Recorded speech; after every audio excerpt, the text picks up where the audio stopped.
And we're live. Hey, everyone. It's Lev from Trotec Canada. Thank you, everyone, for watching from around the country and around the world. We have a very special guest today, Mr. Marcos Palomo.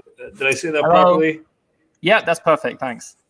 Okay, perfect. And Marcos, so you're out of Madrid, Spain? That's correct. Yep. Out of Madrid, Spain. Awesome. So before we kind of get into all about your business, anybody who's watching, if you have any questions, just put it up in the chat. You can always let us know where you're from. If you have any questions about Marcos's business directly, you can ask him here in the chat, or ask us any general questions you want as well about the lasers. Business questions, technical questions, we'd love to answer them. So, Marcos, if you could tell us a bit about yourself, I'm going to pull up your business here, what you guys do, where you're from, how you started, all about. How do you say the business name? It's Roble Nogal, which means Roble. Okay, I kept calling it Roble. Yeah, that means Roble is oak and Nogal is walnut. Oh, okay, perfect. Yeah, which are two woods that I work a fair bit with. It sounds so much nicer. Yeah, it sounds exotic, doesn't it? Roble. So tell us a bit about yourself, Marcos. Well, I started with this a few years back, and basically I started because I wanted. Well, I needed a desk, so I just made one for myself with a couple of leftover bits of wood that were lying around. And then I just got sort of interested in making my own cutting boards to cook with. And I guess I'm a bit obsessive. So I started accumulating machines until, my father told me that he invited me to vacate his garage with for my machines and find myself a workshop. So, yeah, once I had the workshop, I just started accumulating more machines, doing more stuff. I don't think I told you this, Lev, but I actually started off with an aquarium business. No way. Wow. Yeah. No. So the first furniture that I built was aquarium cabinets and stands and that kind of thing. And from then I just started growing. I've always preferred working with solid wood, and I think fortunately for me, at the time I started doing this, people were starting to get a little bit tired of this whole crazy cheap IKEA style furniture. That the novelty of that has, I think, started to wear off. And so since a lot of people specialize in that sort of work, then there wasn't a lot of woodworking people still making stuff with solid wood. Mm-hmm. So that's basically my niche at the moment. Marcos, if you could put your camera, like your laptop, a little bit down, I think we're getting glare from the back. People are saying they can't see your face there. Oh, I thought that made me look mysterious. Yeah, I think it's more because there's a ton of light behind me. Oh yeah, there you go. That's better. So I think a lot of people are wondering. You don't have the standard Spanish accent. It sounds more British. Tell us where you have the accent from. Yeah, well, when I was born in Santander in the north of Madrid, and when I was about 3 or 4, my dad was relocated to London, so that's where I grew up and where I picked up this accent. Perfect. And can you tell us how many machines, how many Trotec machines, non-Trotec machines, like what do you guys have over there? Well, I'll start off with the non-Trotec machines. Sure. Basically, it's the traditional woodworking machines like a circular saw, a planer thicknesser, wide belt sander, all that kind of stuff. And then I've got a 5-axis CNC, which is pretty cool. And then Trotec wise, I have a Speedy 400, which was my first machine. And then I moved on to a Speed Marker, which actually you can see in the background in the video there. Mm-hmm. There you go. 1300. 1300, yeah. Which I don't use to engrave rifles with Mike, although I saw your video. And then I just recently grew on to the SP3000. So those are the 3 Trotec I have. Yeah. So, wow, good. each machine for? I mean, they're quite different. With is it a fiber laser, the 1300? It's a MOPA fiber. It's a MOPA. Yeah. And what do you use the machines for? Well, each machine, would you say? Yeah, well, the Speedy, when people come around and they ask me what they do and the differences, I tell them, you can correct me if I'm wrong, but I tell them that the Speedy and the SP are similar kind of machines, and that the Speedy is really an engraver which can cut, and the SP is a cutter which can engrave. So I mainly use the Speedy 400 for engraving, because it's faster than the SP for engraving, of course, and I get nice detail from it. And I do a lot of cutting as well with the Speedy 400, but most of the cutting I do with the SP 3000.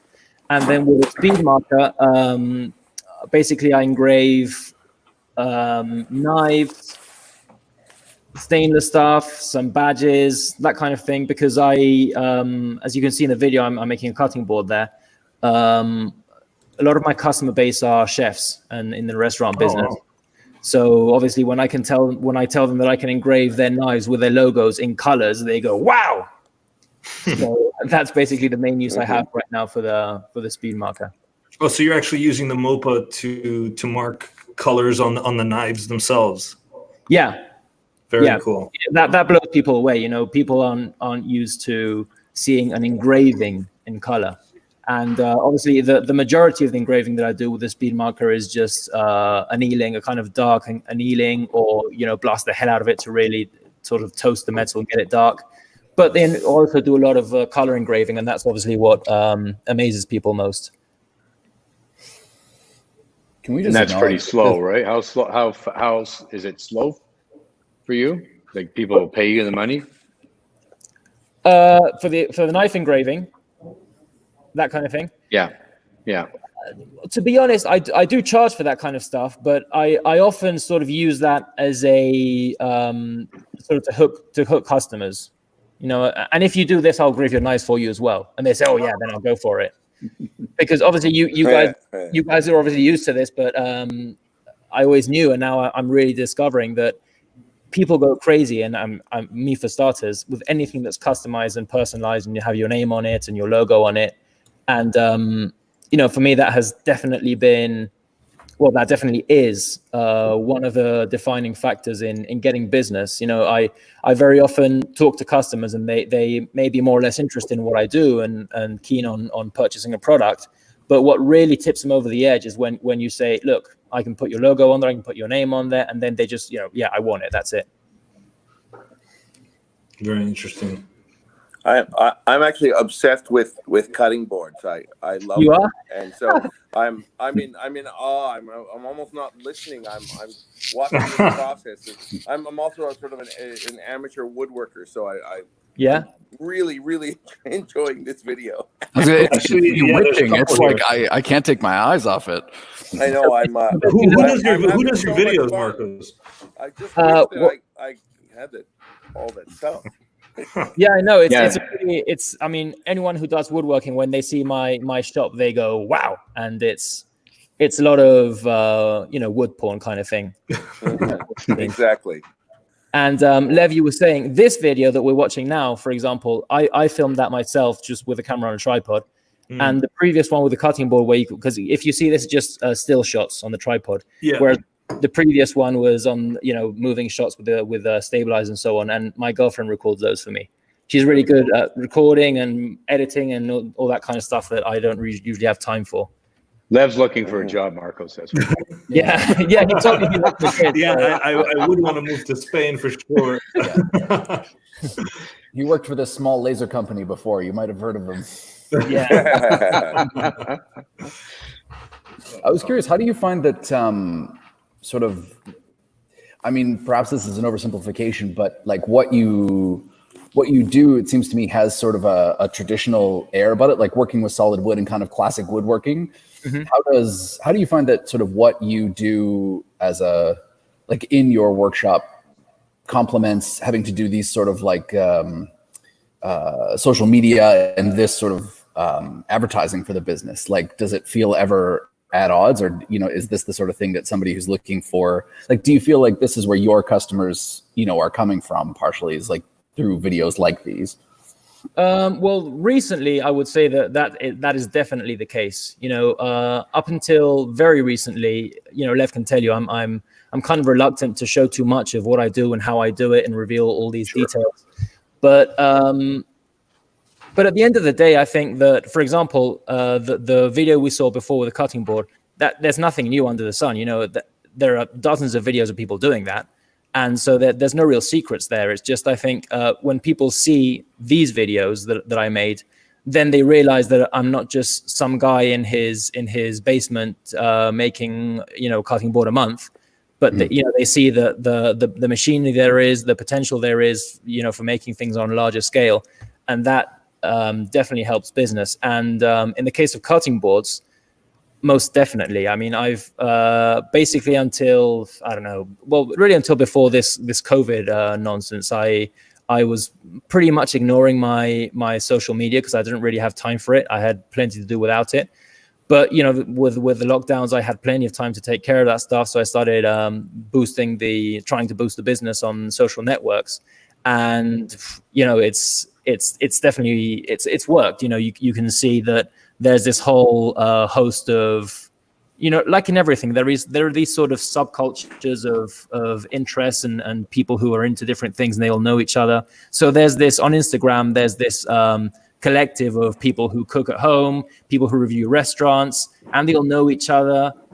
So basically, once you get in there and you start promoting, and then word of mouth, and social networks have definitely played a key role in that. Absolutely. I always just think about the small businesses who have perhaps one laser and would aspire to, be a business like yours one day that might be watching. And I always think you're exactly right that, like, for people like James, right, who have an interest in woodworking and cutting boards and stuff, and would be willing to pay possibly a premium for something that is a specialized, like, I loved on your website where you mentioned about wanting to have sort of the quality or the feeling of working with an industrial strength company, but with the sort of personal touch of an artisan, right? Of like a personal person. I think like this video really sells that message, right? You can see the quality. Yeah. You can also see that it's you who's making them. Yeah. The shocking thing Marcos told me was, I asked him, I'm like, that's a huge place. How many people do you have working for you? And he said, well, I'm the only one, which is my girlfriend helps me shoot videos sometimes. She helps me with a bunch of stuff. She's great. But yeah, basically human beings working there, it's basically me. And, wow. But it's kind of cheating because these sorts of machines, they just, they do a whole lot of work for you. And, with the lasers and with the CNC, I'm often doing something else while they're making something. Obviously, you have to program it and keep an eye on them. But it's that you can get a lot done with these sorts of machines. Right. Yeah, I think it's amazing, too, when you watch this. And I mean, I come from the industry of selling wood plaques and everything like that. And just how much work goes into making stuff, and everybody just thinks, oh, I got a desk and you stick it on a CNC and it's done. But you watch all the steps that are going in here, all the clamps, all the gluing, all the sanding, everything like people just like, it's a work of art. And I mean, that's the, part of the problem we've lost, I think, in the world to a certain degree is that love of wood. We seem to have fallen into this love of plastic and foils and things like that, but you look at this stuff here and it's just beautiful. I mean, it's amazing. Yeah, I agree that people have fallen in love with more modern and simple materials. But as I was saying, I do think it's starting to bounce back a little bit. I'm sometimes surprised when I get an inquiry for a dining table and I talk to the customer and it's a young couple in their first home who are interested in and hoping to commission a really nice solid wood table that they realize is going to last essentially for their lifetimes, which is precisely the kind of customer that you would think would just pop over to wherever and buy low-cost furniture, which is definitely very frequent, but it's becoming more and more common for people to be interested in proper wood furniture. Mm-hmm. And how, go ahead, James. Sorry. Well, I'm just really curious. Like your equipment looks really good. Like I don't see a brand name on any of this stuff, but I just from looking at it, I'm assuming you're not buying, you know, the cheapest price equipment here. Can you talk a little bit about the woodworking equipment that you're using here? Like, Sure. why you choose like high quality stuff? I can tell it's high quality stuff. Yeah, definitely. I mean, and that's basically the reason that I went for Trotec. You know, when I started with this, started growing with this business, obviously my first concern was getting the cheapest possible machines, and I made that mistake once of buying a really cheap, low quality. It was a router table, and it was just really rough. I ended up giving it to a friend who does his projects, weekend projects. But you know, for the kind of thing that I do, well, not so much the kind of thing that I do, but I think I'm very fussy with the results of what I do. Like, for example, the company that sharpens all my tools and my bits and my blades and so on, I have this sort of reputation of being really, I kind of expect the precision and perfection that you don't really need in woodworking. You do in metalworking, but not so much in woodworking. So basically, going back to your question, James, the thing is, after having learned this lesson that fortunately was pretty cheap because it wasn't a very expensive machine that I bought, I always try to get the best machines possible. And if I have to save up and wait and not buy them yet, then I'll do that. And I'll try and find work to pay for the machines and to justify. Justify is a very loose term because I have a tendency to very easily justify needing a new machine. Yeah. But yeah, basically, I would rather save up and go for a good machine, and that's the reason that I went with Trotec. I mean, the Trotec machines have been sort of my more recent acquisitions, and by the time I got those, I had learned the lesson that I would personally much rather have a high quality machine. And as always, I started off. I was driving down to the coast, and I was going in the car.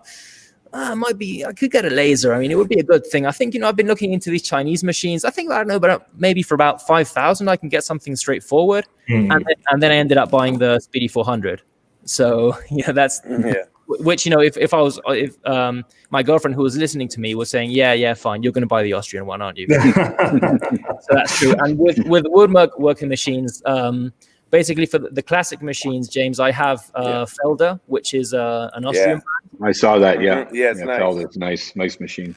Yeah, and then for my edge sander and my wide belt sander, those are Kundig, which is a Swiss brand that specializes in sanding machines. They only do sanding machines, and I like about them also that they're a small enough company that you deal with them very directly and they listen to you very directly, but large enough and specialized enough that they make really, really good machines. And then the CNC is an SEM, which is an Italian brand, which is another classic brand. Yeah.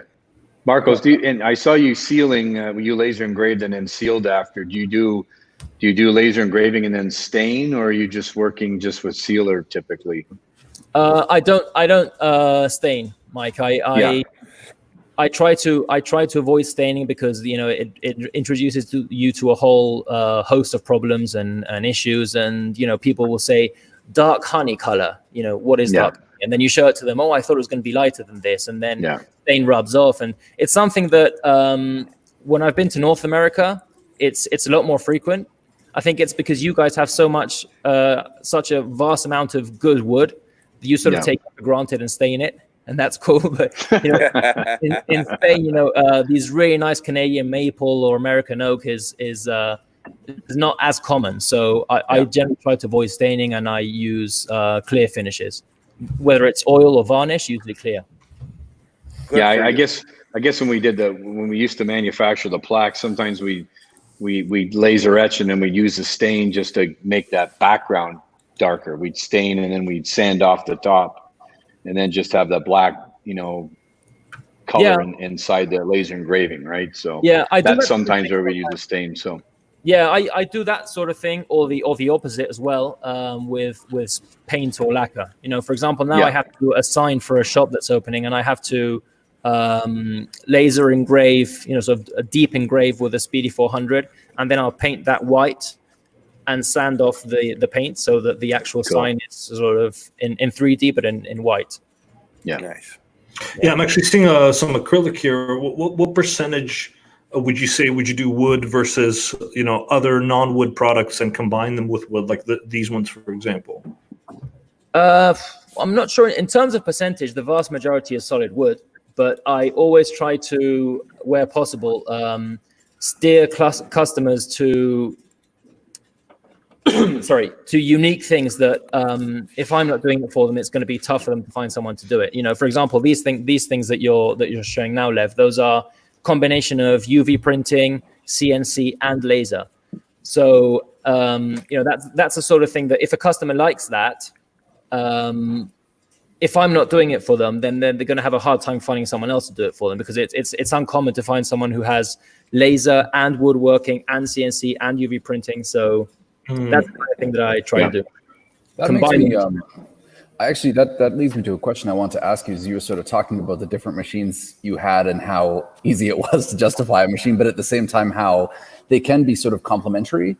And so I'm curious if it's more often that you're buying a new machine because you already have a way for it to be complementary to the others you have in mind, or if it's just like, well, a laser would be cool, and I'm sure I can find some use for it in the shop, or like chicken or the egg kind of thing. Exactly. Yeah.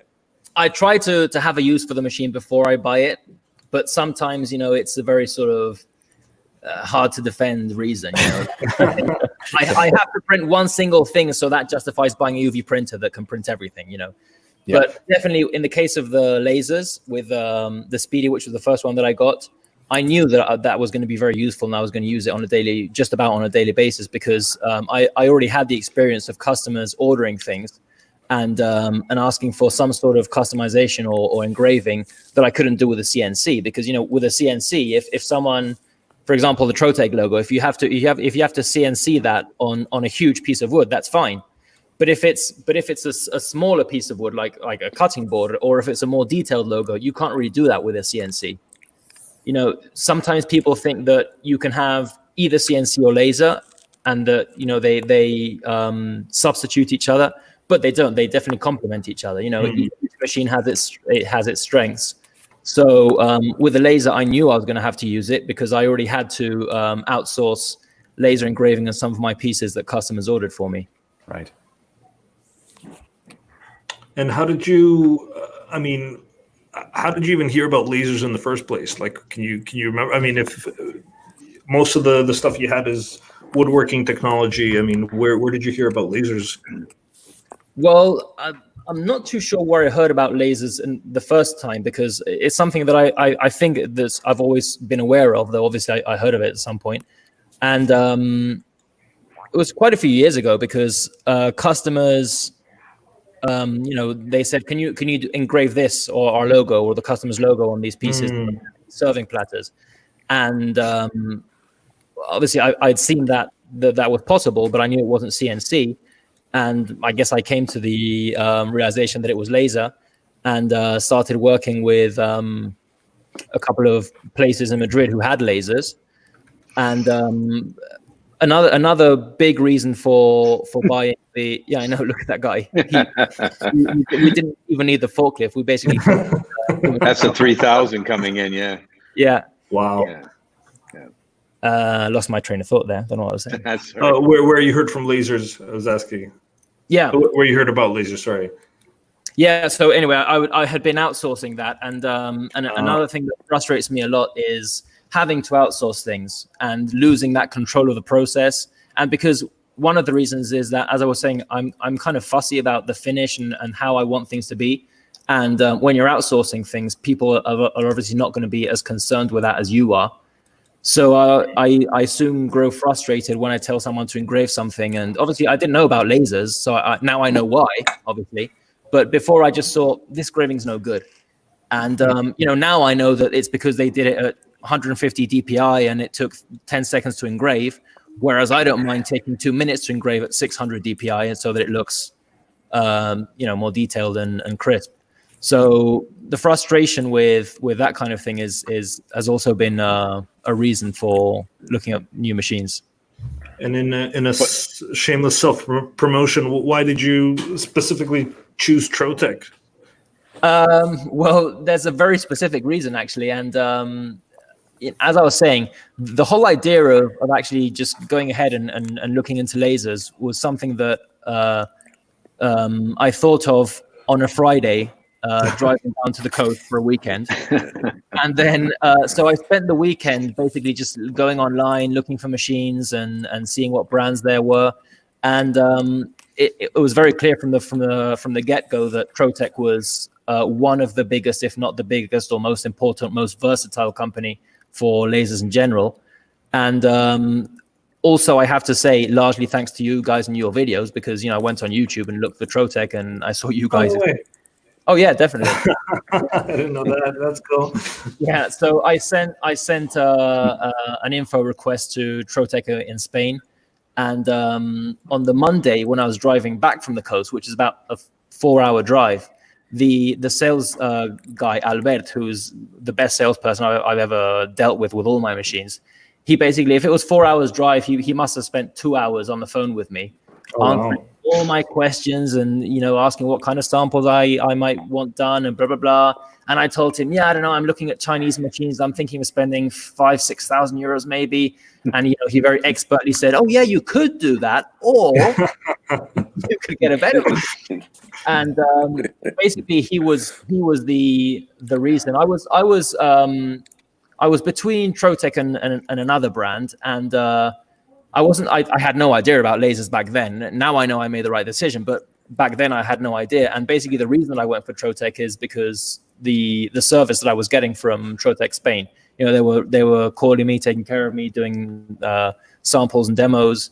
And I just thought, this is not like woodworking and CSC that I have a very big knowledge of at this stage. And that if I buy a machine, I have no service, I'm okay with it. Laser is something new to me. So I really feel that having the support, having these guys behind me to support me when I have questions and doubts is really going to be helpful. So basically that, plus I thought the machines were among the best machines out there, was the reason that I went for Trotec. Doesn't that sound like a commercial that we commissioned? Like that one beautiful Spanish coastline dreaming of laser. I could never have written that. Yeah, maybe we should do a video shoot. That's right. Yeah, we should go out there and shoot a video. Yeah, I was going to say, which coast is Lev, that? you've got to go on site to do a video. Yeah, exactly. Is that Costa del Sol, or where is that? It was in Murcia in the south. Oh, cool. Very cool. And Andalusia? Not exactly Andalusia. Close to Andalusia. Murcia is a very unique region. It's not Spain. Andalusia, it's Murcia. Yeah, Spain is my favorite country to visit. So I've been there lots of times. Love that country. Beautiful, beautiful place. I always say you could go there every year for the rest of your life and you won't see a half of it. So awesome. Yeah, awesome. It's bizarre because it's a country that's relatively small, but the geography, the climate, the cuisine is pretty diverse for a country that's not that huge, especially when you compare it to Canada, for example. Yeah, you could drive for a good 17 hours and the scenery won't change. Exactly. British Columbia is actually a lot like that, where you drive for 3 hours and you've gone through, coastal mountains, big rocky mountains, and then suddenly desert. Yeah, you got desert over there. Yeah, so it's the only desert in Canada, I think. I think that's where Alberta starts, isn't it? The rest of Canada, mostly. Sorry, guys. Sorry, guys. Yeah, Mel isn't here to defend him. Sorry. Anyway, some Canadian humor. Sorry, Nicole, our longtime viewer from Florida. Hi, Marcos. Very lovely design. What's your favorite item you've made recently? It's a good question.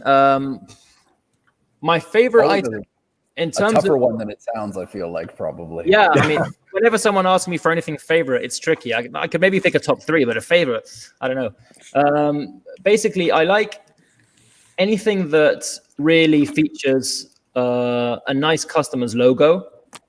That always looks great because it's like when you're doing photography. You can be an excellent photographer, but if the subject is kind of average, then the photo is not going to be very appealing. And whereas if you have an insanely gorgeous subject, whether it's a model or a meal or whatever, or nature, then half your work is done. So anything that has good artwork just, looks great. And recently, I try in general to think of things and produce things that are unique and hard to copy, because I don't enjoy competing in price. And I think that competing in price is a very respectable thing to do, and it's a strategy you can have. But obviously, I would imagine that that's not something that that Trotec would do. You compete in quality and customer service. That's your main thing, and that I try to compete in quality, customer service, and unique things. Like if I create something that's very unique and that combines different technologies that I know for a fact that someone else is going to have a hard time replicating, then that's easier to sell. I don't feel that I need to say, oh, I can do it for 10 euros less. I can do it. I can just say, this is it. This is how cool it is. It's a fair price. It's up to you. So any sort of product where you can really be proud of what you've achieved and the look of the product and not have to argue about the price is something that I enjoy making. And show off those natural materials, I imagine, as well. Something that's really going to let the wood sort of shine through and be a star of the piece. Yeah. Go ahead. Sorry, Marcus. No, I was just going to say that for me, I know a lot of other laser businesses, and I see a difference between the kind of stuff that they have to offer, the kind of stuff that I have to offer, simply because before I put things in the laser machine, I can already have done a lot of processes to them. So I produce a very unique piece of wood with shapes and blah, blah, blah, and then I put it in the laser machine. So, that's a big advantage before I even put it in the laser machine. Absolutely. You were saying what's the name of the sales guy in Madrid you were saying? Albert Rayo. Alberto. Yeah, no, Albert. So yeah, we have a comment here from Jason that hasn't met James yet. Yeah, well, I've met him over the internet. He seems, I don't know, but he seems to be sort of like the maverick of Trotec and trying out crazy things. Who, James or Albert? James. Oh, James. Yes. Oh, you haven't met Mike though. Yeah, Mike. I've always had the feeling that he's sort of like the go-to guy for proper sound advice. He's the godfather of Mr. Miyagi. of engraving. Yeah. Mel, by the way, is out of commission today, unfortunately, but he is commenting, so he could speak Spanish, so he wants to do the video in Spain. But he had Mel had a good question though. What's the most expensive complex project you've done combining both technologies, router and laser? Again, I have to think long and hard what the most expensive or complex one is. But basically, anything that combines, for example, as I was saying, I work a lot with chefs in the restaurant industry, and there's a couple of places that I make furniture for, and basically, since I have my own laser machines, instead of being able to offer little tiny things that I know other people can do for me, I can just go crazy and invent whatever I want. And if it's completely mental and it's going to take 3 hours of going crazy with a machine, well, that's my problem. So I can, for example, that sort of table, I have created for this restaurant really big solid wood tables that I then put onto the SP3000 and engrave a huge logo on. Or I cut out something with a CNC, and then I make a big acrylic engraved or UV printed piece of acrylic that's laser cut and then encased into the wood. So that sort of combination, again, is the kind of thing that it's tricky to find other people who can do it for you. Definitely. I have a question from Alejandra. Among all the lasers you have, which one is your favorite and why? Well, that's difficult. Depends on the day, really, because basically, since I buy machines that I think are really good machines and that I know that I'm going to enjoy using and that I'm proud to own and that work really well and give great results, basically, whatever machine I'm using that day, I'm thinking, wow, this is the best machine. You know, like when I'm engraving a really nice logo on the Speedy and I look at it and how detailed it is, and you know, they're just these little things. Like now it's normal to me, but when I do these cutting boards and I engrave a customer's name or logo, it still kind of amazes me the level of detail that you can get with a Speedy 400. And that, for example, if you engrave Roble Nogal, my name, you know, the interior of the O, which is going to be a piece of wood standing there. I used to be really scared that that's just going to fly off and fall off, but it doesn't. You know, you can get this insane level of detail. And for example, that's something that's unthinkable with CNC. You know, CNC, you have to be really careful because, you know, blades and router bits, they're aggressive and they're sort of ripping off wood. So you have to hold the wood down. You have to be really mindful of how the grain is going. And with laser, you just dump it on the laser and press play, and it's a lot easier. So I like using the Speedy 400 for engraving logos. When I cut thick acrylic on the SP 3000, I look at the finish you get. It still amazes me. And obviously when you engrave something in colors with the Mopa on the speed marker, you know, that's amazing. Whenever a customer sends me a logo that's sort of like pure colors, I think, oh, I can engrave this on the Mopa. So I'll just find, you know, a spare piece of stainless, engrave it and show it to them, and people say, wow, I need that. So cool. Yeah, actually, Amy Hill, also our longtime viewer, a customer from the UK. Question for Marco: can you give any advice for a startup business? Don, do you remember what laser Amy has? I think it was a Rayjet or the Rayjet. Yeah, it was a Rayjet. Yeah, Marco, first of all, how long have you been in business? And I mean, if you remember your kind of startup phase, what kind of advice would you give for starting businesses? Well, that's a question for a whole webinar, I think. But, yeah, but basically, a couple of things that come to mind is to be realistic, and then when you think you're being realistic, be a little tone it down a bit, because usually when we think we're being realistic, we're usually being optimistic, and you know, manage your expectations. Try to keep it simple in the beginning, but above anything else. Try to think what you're bringing to the market or to the customers. You know, why people would buy from you. What are you doing that would make people want to buy your product?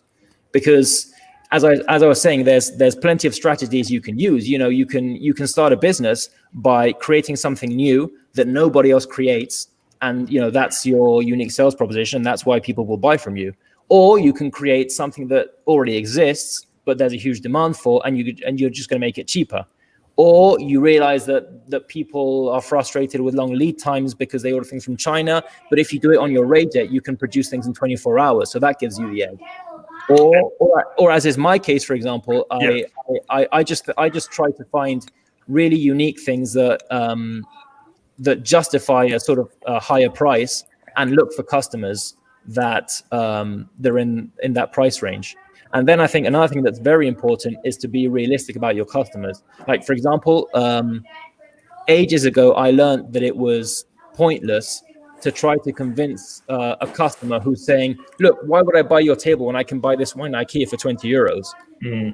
That's a conversation that's not worth having. I'll say, you should buy that table. You know, it's a very good price. Go for it. You know, I think it's better to spend my time looking for customers who you tell them the price of a solid wood table, a bespoke made to measure solid wood table, and they go, yeah, I can pay that. So I hear this. It's the same in any industry. Like you look for the customers who match your product and your service level. And if people are still asking, well, why should I want your service, and why should I want to pay so much for your product? Well, then you're spinning your wheels trying to convince them that they should, when really you should be, you know, walking down the hall, and the next person is going to be appreciating that. I mean, the market's very big. There's space for everyone, and I don't think it's worth, like, for example, when another thing that I stopped doing, thankfully I don't need to do that kind of stuff anymore, is when people say, can you install a door for me in my house? Can you lay the floor in my living room? I used to think, oh, it's work, I can't say no. But now I've realized that, you know, there's plenty of guys who are specialized in that, who are going to do it 100 times faster and better than I am. And my energy is much better devoted to looking for customers who want the kind of stuff that I do. Plus, if you end up doing stuff that you're not really specialized in, you're not going to shine with. It's not infrequent to end up disappointing customers. So you disappoint the customers, you end up stressing yourself, and you're not even really making money. So I think it's better to just decide what you should be doing and how you should be doing it and why. Whether it's because you've decided that this is your product and it's different, or because you've realized that there's a huge demand and not enough offer. But that once you've decided, you go for that. Obviously, you can adapt. You can analyze what's going on and adapt. But pick your battles and not try to just do everything and not. In Spanish, there's an expression which is aprendiz de mucho, maestro de nada, which means apprentice of many things, master of nothing. Master of nothing, yes. Yeah, we have a similar knower of all, doer of nothing. Jack of all trades, master of none kind of thing. Yeah. So I don't know. That would be my advice. That guy was in marketing, I think. So. We got to make fun of Mike's age and about we have 20 minutes to go. Hey, Lev, I have a question for Marcos, and hopefully, I don't think we've ever asked this question, but it just came to me, so I'm going to ask Marcos, and he doesn't have to answer it if he doesn't want to.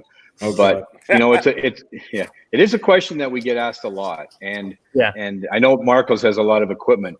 Do you buy or do you lease machines, and why do you do either one of those? Yeah, that's a good question. Because you do have a lot of great equipment there, and it's expensive. So right? Very expensive. And I don't mind answering that at all, Mike. Basically, again. Obviously, our experiences shape the way we see things, and I realize that my opinion is very tainted by my experiences. But in the same way that when I bought that really cheap Chinese router table and just threw it away after 3 days, another waking up experience and learning process for me was when I was 20 something, I guess, and I decided I wanted a new car, even though there was a secondhand car in the house that I could use, and it was perfectly fine. So I just went ahead and bought it. I didn't have a really stable income. I didn't really need to buy the car, but I went ahead and bought it, talked myself into it, and agreed to paying a monthly fee that I couldn't really deal with if I lost my job.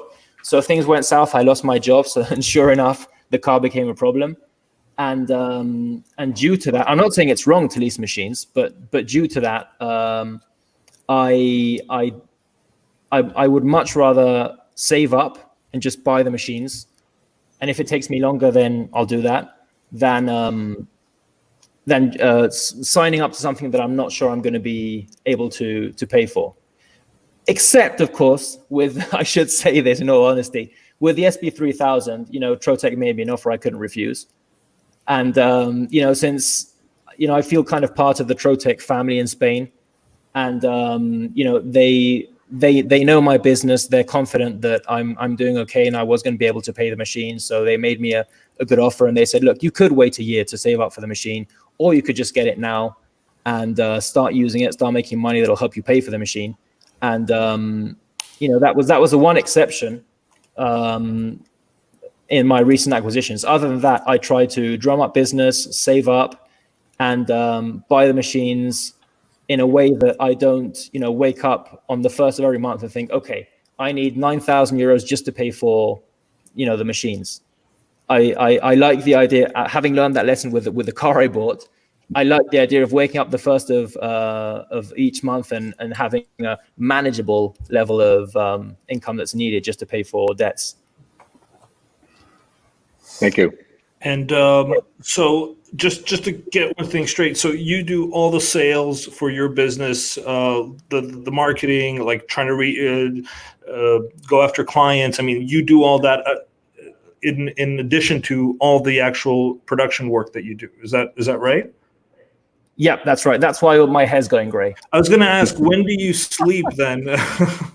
Yeah, it's tricky. And one thing that I've learned, probably too late, but I have learned, is that my time is a valuable resource. So I try to dedicate my time exclusively to things to which I add value, and things that are just just taking up my time for no good reason. I try to get other people to do for me, because it comes to a stage where I want to do everything myself, but you can't manage, you can't cope. So, a few years ago, if you would ask me, this house needs painting, are you going to paint it? Yeah, of course. I'm not going to pay anyone to paint my house. And that was fine back then. But right now, for example, I just really do not have the time to paint my house. So if I had to paint my house, I would just pay someone to do it, no doubt, because fortunately, it's more valuable for your time. More valuable for me to go out and look for customers, or to do my accounting, or to post a video on YouTube, or whatever. Yeah, that makes sense. Very interesting. We have a couple. I'm just going to go through a couple of priority questions, because we didn't really get to them in a couple of weeks. So I want to ask, and I definitely want Marcos involved in a few of these. This is from Linda from Ventura, California. When should I use a grid table, and when should I use a slat table? You guys could also, Mike and James. I mean, when would you say for these two guys? Well, I guess if you, depending on what you're cutting, I think, like if you're doing a lot of small pieces, typically the grid table would be better than the slat table, because you've got more space between the supporting structure of the underlying table itself. Right. And that's typically would dictate, whether somebody uses a grid table or a slat table. The other issue, if you're cutting acrylic, is that you want less surface area for that beam to hit and then bounce back and sort of, reburn the backside of your materials. So that's typically why a slat table is used. And then with the slat table, you don't need to use metal slats, you can use acrylic slats. So any of that energy that's coming through is absorbed by the acrylic slat. So, a lot of times the grid table versus the slat table is dependent on the material that you're working with, and the size of the images that you want to make. That's sort of where, I would sort of tell people to sort of choose which one they were going to use. So. Yeah. Can I add something to that, Mike? Yep, sure can. Because I obviously agree with everything you've said, and the problem that I had was that with a slat table, which I'm sure that's something that people come across. I use the acrylic slat table on the SP3000 to cut my acrylic, so I don't get the reflections. And the trouble I had was that sometimes when I was making small pieces, the gap between the slats was too big, so I had the problem of more pieces just tilting and not falling down and catching with a head. So I can send you guys a photo. It's very straightforward, but basically what I did was with the SP3000, sort of machined a grid table out of sort of a hybrid. So I made the slats, and then I cut a recess, and then I put cross pieces. So I have on the SP3000, in one of the sections where I cut small pieces, I have a slat table with 90 other pieces of acrylic in 90 degrees. So then I can cut small. That makes sense. Yeah. So because you don't necessarily have to settle for the compromises of each system. Yeah, and I know that sometimes, Austria is, I remember Josephine getting those pieces from Austria where they were small pieces of acrylic, which would raise, you could put them on a grid table and you could raise your material off the grid table a little bit. And again, that helped, that gave you a couple of things, is that the problem with the grid table sometimes is you lose sometimes that laminar flow at the top, where you're not drawing that vapor down with the acrylic, and that allowed the air to run underneath the table when you were cutting, and it got everything off and you didn't get that diffusion back too. So, you're right. I mean, what Marcos has done is he's a lot more creative than me. Well, I've got a lot more machines, basically. Yeah, so exactly. That's another thing that I make a really good use is making jigs with the CNC for stuff that I engrave on the laser, and vice versa. That's something that's insanely useful. Yeah. Yeah. Oh yeah. I mean, you've got the best of both worlds there. That's for sure. So. I was going to what software? I was going to ask Margaret, what software are you using? Like, I know you're using your CNC software, but what are you using to run the laser equipment? Well, I use AutoCAD, Illustrator, and CorelDRAW. Depending on all three, okay. Yep. Yeah, I mean, I've always known more Illustrator, but I find, well, Trotec told me this, and I agree now, that Corel works a little bit better for laser. But I'm used to using Illustrator, and my furniture, I usually draw it up in AutoCAD because each software has its pros and cons. So I'm very often creating things in one program, exporting and opening in the other one, and printing from Corel. Do you find that the experience you have working with the Speedy, does that experience transfer to the other lasers as you've gotten more? Like, did the experience you have with the Speedy help you, use the 3000, which then comes back to the Speedy and that sort of thing? Or definitely, because basically the SP is the big brother of the Speedy, with a few different things, but it's a similar machine. Obviously, this experience wasn't very useful with it was a bit useful, but not too useful with the Speedmar, because that's a whole different world. Yes, that's a different world. Yeah, duration and frequency, and it's kind of crazy. Yeah. But yeah, definitely when you know how to use one of the machines, that really helps with the next one. And they're not complicated machines. Anyone who's even slightly tech savvy will be fine learning to use these machines. Actually, I was going to bring up this. So this was UV printed, right? Like, this is from your website. Yeah. See, that's an example of something that has CNC, laser engraving, and the UV printing, and then varnished. And then you varnished, I was going to say, which UV printer do you have? It's a Mimaki. It's a Mimaki, and you were telling me like you actually got that Mimaki from watching our Mimaki videos, right? Yeah. Oh, that's I saw you guys doing something. I thought, what? That is so cool. And then because I saw one of the, going back to I don't know, Nicole, I think, asked what my favorite piece was. Anything that I do that I print on the UV printer, and then using the registration marks I cut on the laser using the vision, the camera. That's always amazing. The fact that you can, I've got a video, I don't think it's on that Instagram, I'll send it to you guys, but just, I printed these sheets of A3 paper, and in between the photos that I needed to cut out these little register marks, and I didn't think to leave any sort of margin around the photos or anything. I just printed them as is. And then when I put them in the laser and press play, I thought, it's not going to be that precise. I should have left a bit of margin around them, because it's not going to cut exactly against the line. And it cuts exactly down the line. I've got this video where I lift off the XS, and you can see that the XS has 0 ink on it, and the printed images have 0 white on them. So, the anything that you print and then throw on the machine and use the camera, the job control vision, it still baffles me at how precise that is. Yeah, so you had no bleed at all on it. Sorry? I just gonna say you had no bleed at all on the image. No. Yeah, that's amazing. Yeah. When I first used the Vision camera, I couldn't wait. I was so excited. I was really excited. I was like, this is a dream for me. I always wanted to do this. And then I turn it on and I put the reg marks on and I hit go, and it reads it and it cuts it, and I'm like, oh, that's all? It just works? Like, it wasn't. It was so easy. It wasn't even cool. Yeah, exactly. It's one of those things that when I had to do it for the first time, I was a bit daunted and thinking, I'm sure this is going to be the kind of thing that I have to adjust, and it's not going to work the first time, blah, blah, blah, blah. But it's just all sort of like, okay, so, this, and cut out a piece of paper, and then blah, blah, it works. It's really straightforward. Yeah, we have Nicole asking if you can start your own podcast.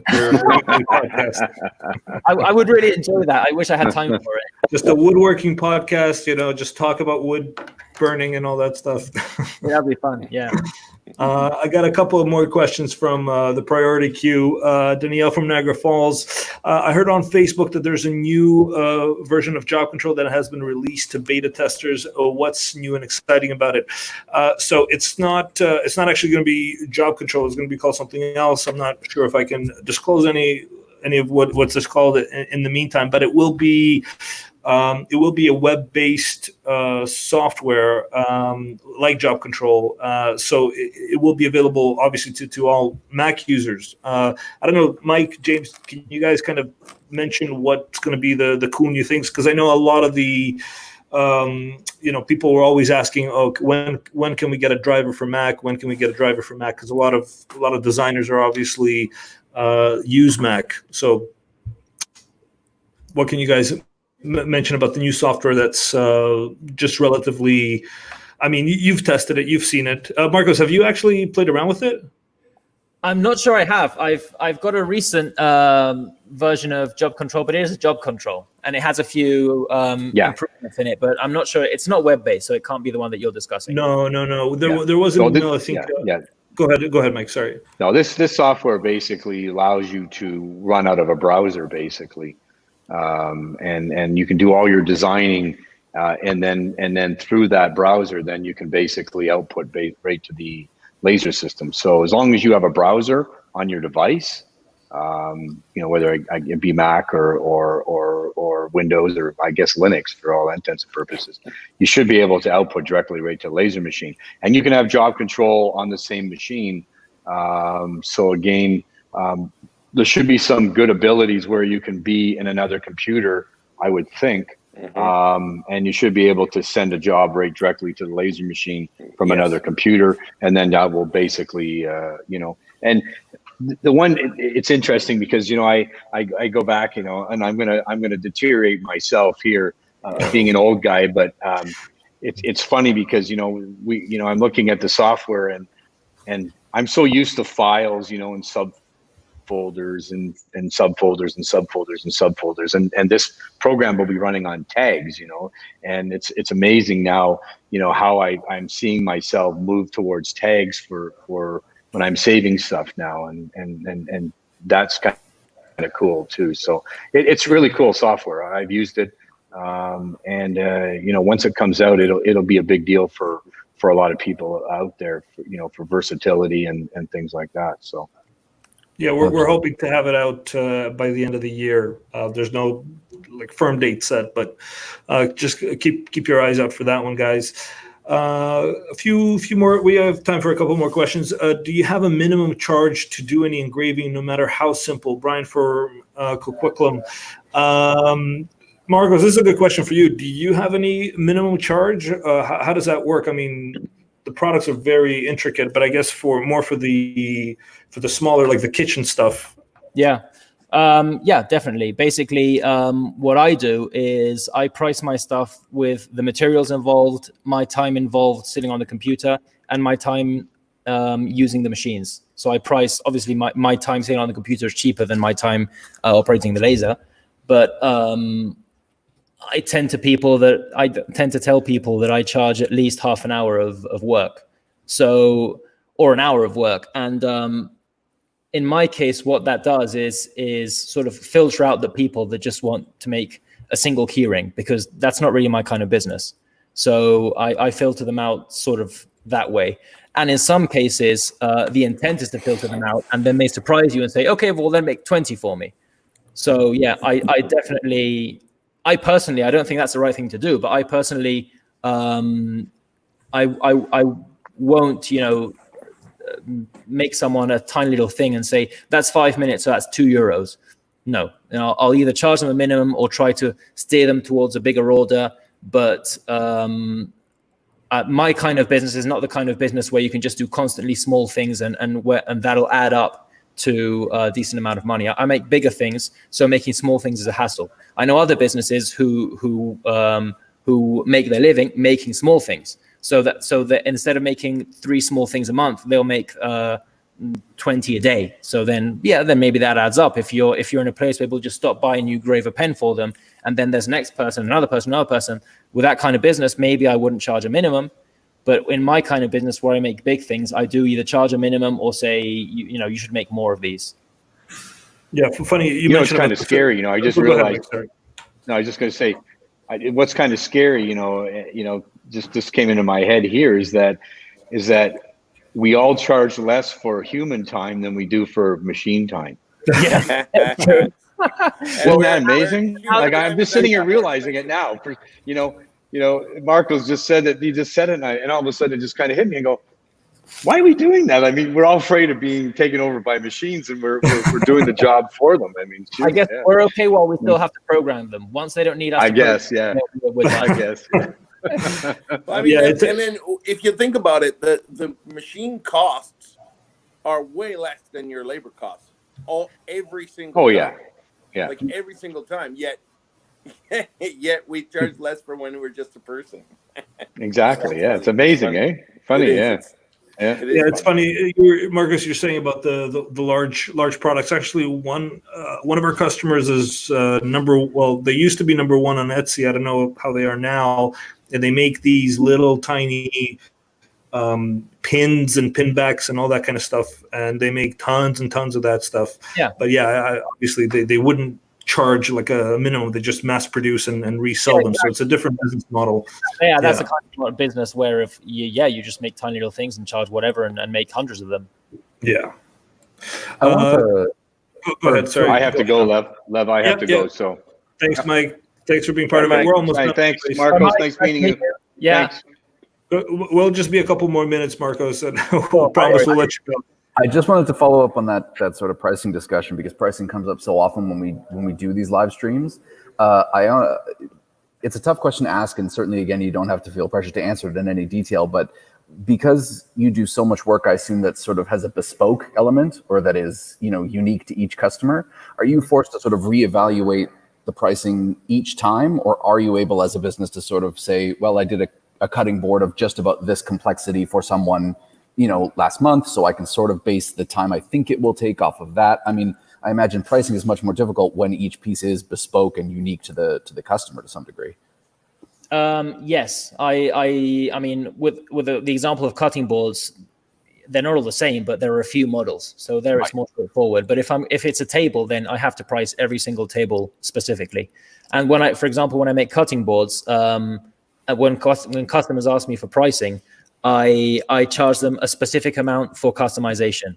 And my goal is, my personal strategy here is for the charge for customization to be very low, because that just gets them to buy into the product.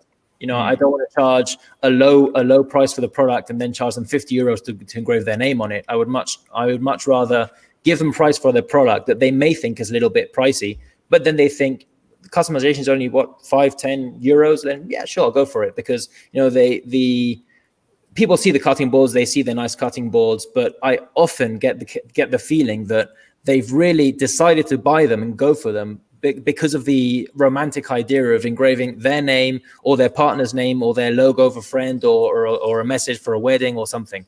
Sure. So I use the customization. I try to keep it cheap and to lure customers in with that. That's very interesting.